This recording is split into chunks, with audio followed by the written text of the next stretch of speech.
Okay, we are talking about the property right, the ownership, private ownership. If you remember, I asked three questions. Why do we need the property right? And the answer was because property right, private ownership, increase the productivity greatly. I mean, it's like quantum jump, like 1-2%. It's like 50-100%.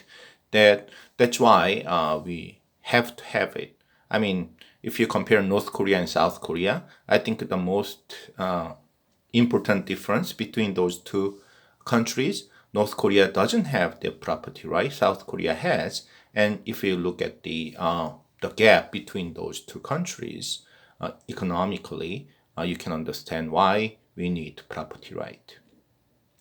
Okay, second, who should have the property right? And the answer is depending on the transaction cost. I'm reviewing what we have learned. Transaction cost is the cost involved with the negotiation process. If the transaction cost is zero, you don't have to care who should I give the property right, the rancher or the farmer. In the end, they will negotiate between themselves and they'll end it up with the most efficient result.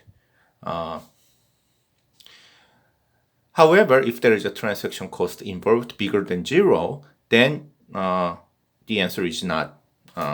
They are equal.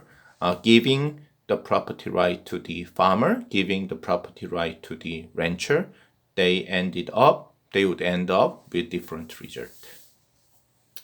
Number three, okay, it's one thing to give a property right to someone, but I have a car, somebody stole it.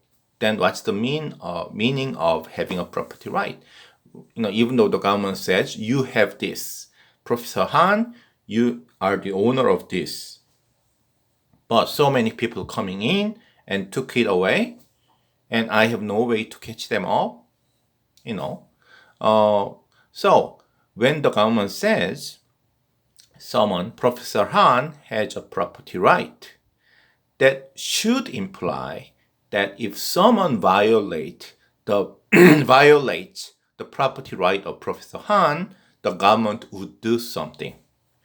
So how should the government protect the property right? How? What do you mean? Because there are two ways to protect the property right from the government point of view. The injunction. Injunction is stopping the action. Okay? For example, between the rancher who has a horse and the carrot farmer, if the horse comes in to the carrot farm every day, the judge might say, oh, the rancher should prevent his or her horses from entering the farm. That's injunction. What about damage? That is monetary compensation. For example, the judge may say, okay, I cannot do anything about the horse getting into the farm and eat the carrot, but the rancher, the ranch owner should pay the carrot farmer the damage his or her horse caused upon the farm. Okay, so it's preventing the whole action completely, or just the damage would already done and you have to pay. Here, there is a question I usually get from the student. The student question usually involves injunction means the violation of private ownership didn't happen. So if it's an injunction, the violation of other people's property would never happen. But when you said damage, that means the violation is already done. So isn't that a big difference? Because one thing totally prevent any damage, the other thing, the damage is accepted and then something. So, it's a no-brainer. The injunction would be better. Well, yes and no. For a given case, the student is right. The injunction would prevent it. The damage would not prevent it, cannot accept it. However, I already told you in the case of Mrs. Potato case, we do not care whether damage is already done or not because we cannot get it back. If I kill someone, that someone, if I'm punished, that someone would not be alive again. When I kill someone, the judge would punish me, the legal system punish me because they want to have an exemplary case for the future potential criminals. Likewise, when we say damage, the intention of legal system is not really giving the compensation to the farmer. It's giving the message to the future rancher, horse owners, if your horse does not behave, you have to pay this much. So, are you gonna give a message to the future through injunction, or are you gonna give a message to future by damage? Okay, that's the case. So, both rules are for the future. Okay, think it over. You understand. The new case example in the textbook is laundry and power plant. Laundry may be a small operation near the neighborhood, but out there's a factory, big factory who's dedicated to the laundry. So if you go to the hotel or a big company, they have lots of towels and blankets and things like that every day. And they cannot do that inside hotel. So they send it to some faraway factory, remote area. And the factory is so big, they wash thousands of towels and clothes every day.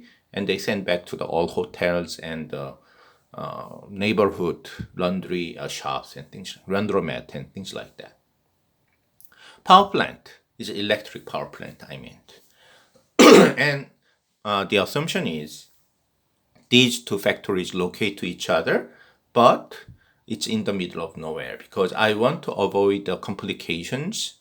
If there's a neighboring people, residential people, but then it's not only between the laundry shop and power plant, but also the residential people who complain. So complicated that would blur the focus of our study. That's why I'm gonna focus only on these two neighboring factories are the only thing around. Okay, so nobody else would be affected by this. Maybe the trees, but they don't complain. Okay, here the basic things. The laundry company has a profit of usually 300. The power plant has 1,000. However, this power plant is run by the coal and things like that, and the soot and some dirty things comes out of its chimney. The enemy of the laundry would be the dirty things. So the laundry factory found out when it washes everything and dried it, and it found out there's a black spot on the shirts or blankets, and they found out it came out of the power plant. And the damage would be 200. So therefore, laundry company has a profit of 300 usually, but because of damage, they have a profit of only 100, 300 minus 200. The plant has a profit of 1,000, but the scrubber is some machine attached to a chimney so that the soot and dirt would not go out of the chimney. Okay, it's a nice machine who catches all the dirt when the smoke comes out of your chimney. So if the plant set a scrubber in its chimney, then the laundry company would not be damaged, has any damage from the power plant. And the cost I would assume would be 400. On the other hand, there's another way to prevent it. That is the filter by laundry company. Even though the power plant does not have a scrubber, so the dirt comes out of its chimney. If the laundry company has a filter outside its factory, then the filter gets all dirt out, so only the fresh air comes in, so that the laundry company's final product, the shirts and blankets and towels, they would not be damaged. And the cost is 100. So basically, the damage is 200, and there are two ways to solve it. The scrubber, 400, or filter, 100. It's like the horse can damage the carrot farm, but there can be a fence around the ranch, there can be a fence around the farm. Almost same situation. Okay, we did it before with the rancher and farmer, but then the action is the only thing that matters, efficiency. Okay, when economists talk about efficiency, they do not care how much money each person gets. What would be the final action? In here, there can be actually 3 or 4 actions. One is no action. Then there's no scrubber, no filter. The dirt comes out of the chimney. It gets to the shirts and towels and blankets, and then the damage would be 200.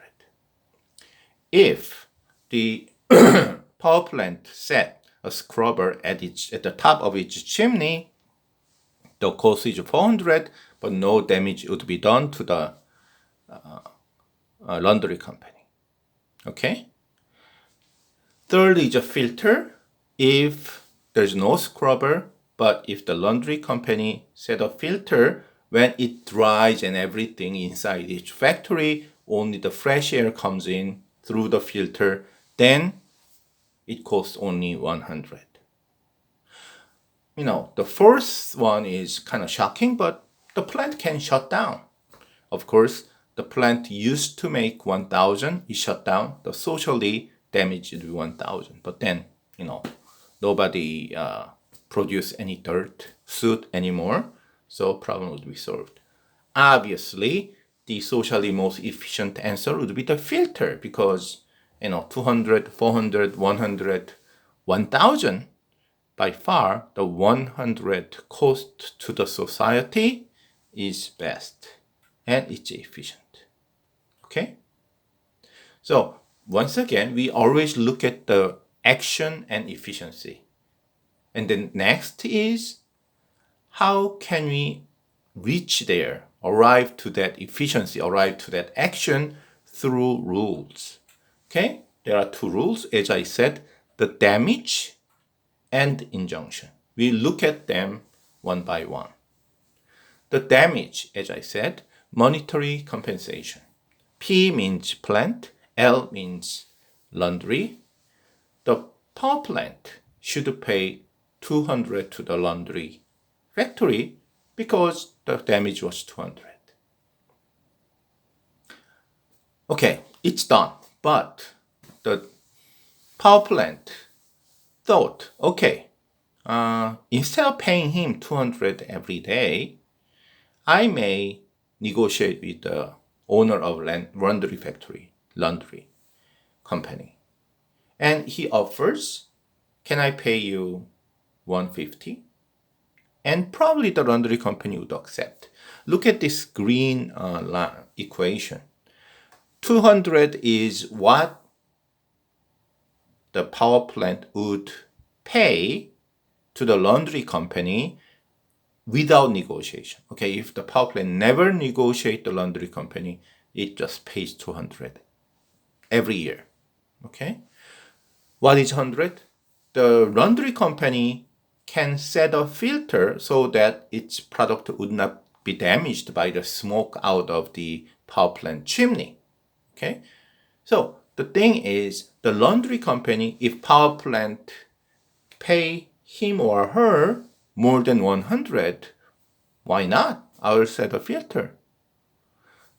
the power plant company, if the laundry company asks power plant, okay, I set a filter, if you give me something less than 200, the power plant would be only happy. So which number would be decided the X between 100 and 200 depends on the negotiation skills and power of power plant and laundry company. If they are equally skilled, I would say in the middle, that is 150. What would happen in 150? From laundry company's point of view, he received 150, you get 3, and then pay. It cost 100 to set a filter, so it has a net profit of 50. No more smoke would affect its product because it has a filter. So his original profit 300 and additional profit 50. So he would be happy. Power plant obviously gave 150 to the laundry company, but would be happy too because he would have paid 200 to the laundry company, but because of all this, he saved $50. As a society whole, the laundry company earns 50 through this deal, and the power plant cost 150. So in the end, the total cost of both companies would be minus 100. Let's go back to the page. If you set a filter, the social cost is 100. Same as that. And if you look at that, when after the negotiation, there was a filter, there is no scrubber, so it is efficient. So even when the damage was the sentence from the judge or legal system, the power plant and laundry company negotiate and they reach to agree on setting a filter instead of the scrubber or instead of do nothing and pay the money. So they will reach the efficient result. Okay, the other rule number 2, injunction, preventing the whole thing. Then power plant should have the scrubber at the cost of 400. Because basically in injunction, the judge said nothing should come out of your chimney. Okay? So, then still there's a room for negotiation. The power plant now willing to pay up to 400 instead of the 200 in the case of damage. And then once again, the laundry company is willing to accept anything more than 100 to establish the filter. Okay, what would be X?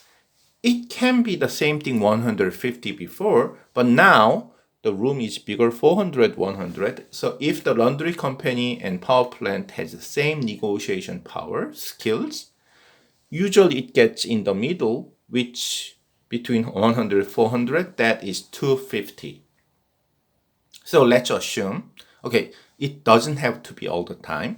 Any number between 100 and 400 would make sense, but you may guess any number between 100 to 200, any number between 100 and 400, usually the second case, the number gets bigger because unless the laundry company is really stupid, he knows that I can get more money out of this guy because the scrubber is more expensive than the damage, monetary compensation. So let's assume that it's 250. Then the laundry company received 250 from the power plant, pays 100 for each filter, so the profit would be 150. The power plant pays 250 instead of 400 for the scrubber, so he's kind of reasonably happy, saved $150. So what's the result? The laundry company earns 150, power plant lose 250, the total once again 100. Same amount of efficiency, and look at that. What happens in the end? There's a filter instead of scrubber in the laundry company side.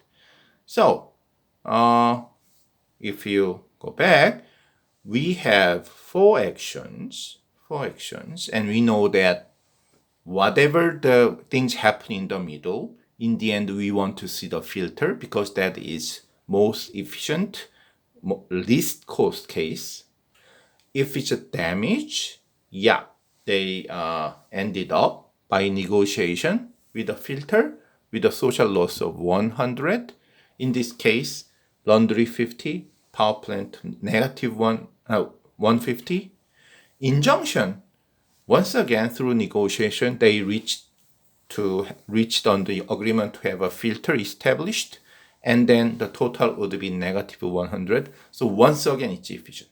So through negotiation, both rules, the rule of damage, rule of injunction, ended up same efficiency, even though the laundry company would prefer injunction because it gets 150 instead of the 50. Power plant is more happy with the damage because it would lose 150 instead of 250 in the case of injunction. So individually, the laundry company, power plant, they prefer different things, but as a society whole, both are efficient. Okay, spoilers.